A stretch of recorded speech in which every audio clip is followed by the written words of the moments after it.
చేస్తామని ఇంకో సంవత్సరం పొడిగించి అనేక ఇబ్బందులకు గురి చేశారు. సరే, ప్రభుత్వానికి ఆర్థిక పరమైన ఇబ్బంది ఉన్నప్పుడు ఏదో వెసులుబాటు కోసం చేసేదాన్ని మనం పెద్ద నేరంగా చూడకపోయినా అసలు ఒక వ్యవస్థను ఏర్పాటు చేసేటప్పుడు అది రాజ్యాంగబద్ధమా కాదా చూడాలి కదా. ఈ దేశంలో ఆంధ్రప్రదేశ్ రాష్ట్రానికి మాత్రమే సంబంధించి భారత రాజ్యాంగంలో 371D అనే ఒక అధికరణం అమల్లో ఉన్నది.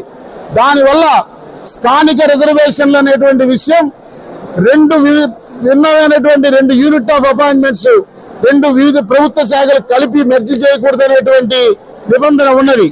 దీన్ని పట్టించుకోకుండా 11 వివిధ ప్రభుత్వ శాఖలకి సంబంధించిన 19 కేటగిరీస్ ఫంక్షనరీస్ తీసుకొచ్చి ఈ గ్రామ సచివాలయం అనే ఒక బోర్డు కింద కూర్చోబెట్టారు. వీళ్ళని ఎవరిని ఏ శాఖ కింద నియంత్రిస్తారో నేటికి స్పష్టత లేదు. ఎవరికి సర్వీస్ నిబంధనలు లేవు. ఎవరికి ఎలా పదవులు ఇస్తారో ఎక్కడ ఈ రోజు వరకు చెప్పలేదు. వీళ్ళని ఎవరు అడ్మినిస్ట్రేషన్ కంట్రోల్ చేస్తారో కూడా చెప్పలేదు. ఇది ఒక సెపరేట్ శాఖ లేదా ఈ 11 ప్రభుత్వ శాఖల వారసులా వీళ్ళు? దీని విషయంలో కూడా ఎక్కడ స్పష్టత లేదు. ఈ 11 ప్రభుత్వ శాఖల స్థానిక అధికారులు వీడిని నియంత్రిస్తున్నారు. విలేజ్ వార్డు సెక్రటరీ డైరెక్టర్ అంటూ వాడు నియంత్రిస్తున్నాడు. ఒకళ్ళకి 12 మంది మొగుళ్లతో కాపురం అన్న రీతిన ఈ విలేజ్ వార్డు సెక్రటరీ ఉద్యోగుల యొక్క పరిస్థితి ఏర్పడింది.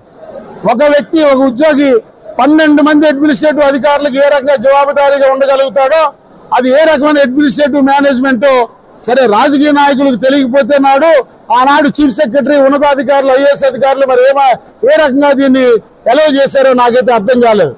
అందువల్ల ఇవాళ ప్రధానంగా వీళ్ళు కూడా గతంలో తెలియక అవగాహన లేక వీళ్ళు కూడా రకరకాల సంఘాలుగా ఏర్పడి మేము ఎట్లయితే ప్రధాన సంఘాలు 4 స్తంభాల ఆట ఆడిందో నాటి ప్రభుత్వం మాతో ఒక్కొక్కరితో ట్యాగాన్ అయ్యి వీళ్ళు కూడా మా రాజకీయాల జోన్లో పడి వాళ్ళ సమస్యల మీద దృష్టి పెట్టలేకపోయినారు.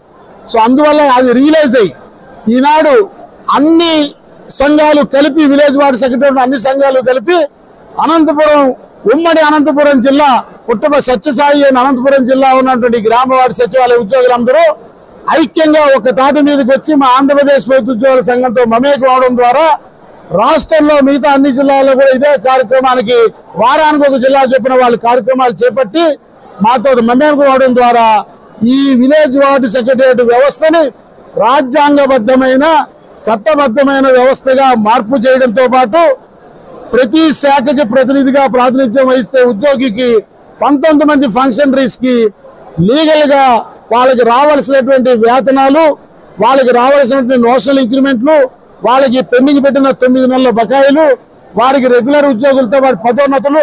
మీరు ఇంకొక విషయం గమనిస్తే మీడియా మిత్రులు కూడా చూడాలి.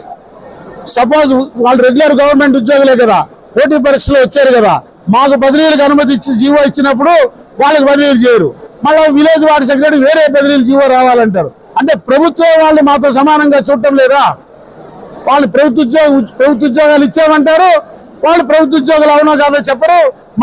మాకు ఇచ్చిన జీవోలు ప్రతిదీ హెల్త్ స్కీమ్ కావచ్చు, ఇంకోటి కావచ్చు, ఏది అమలు చేయమన్నా మీకు సపరేట్ జీవో రావాలంటారు. When he is defined as a government employee మళ్ళీ వాడికి వేరే ఉత్తర్వు ఎందుకు రావాలి? ఈ విషయాన్ని ప్రశ్నించడానికి కూడా భయపడినారు కదా 5 సంవత్సరాలు. ఈ అన్ని సమస్యలకు పరిష్కారం సాధించడానికి ఈనాడు అనంతపురం వేదికగా ఈ విలేజ్ వార్డు సెక్రటరియట్ వ్యవస్థ యొక్క తొలి సమావేశం జరుగుతూ ఉంది. ఖచ్చితంగా ఇది అన్ని జిల్లాల్లో రాబోయే ప్రతి వారానికి ఒక జిల్లా చొప్పున అన్ని జిల్లాల్లో కూడా పూర్తవుతుందని, తద్వారా ఈ రాష్ట్రంలో మరలా రాజ్యాంగబద్ధమైన పరిపాలన ఉద్యోగులకి న్యాయంగా రావాల్సినటువంటి హక్కులు సాధించుకునే అవకాశం ఏర్పడుతుందని బలంగా నమ్ముతా ఉన్నాం.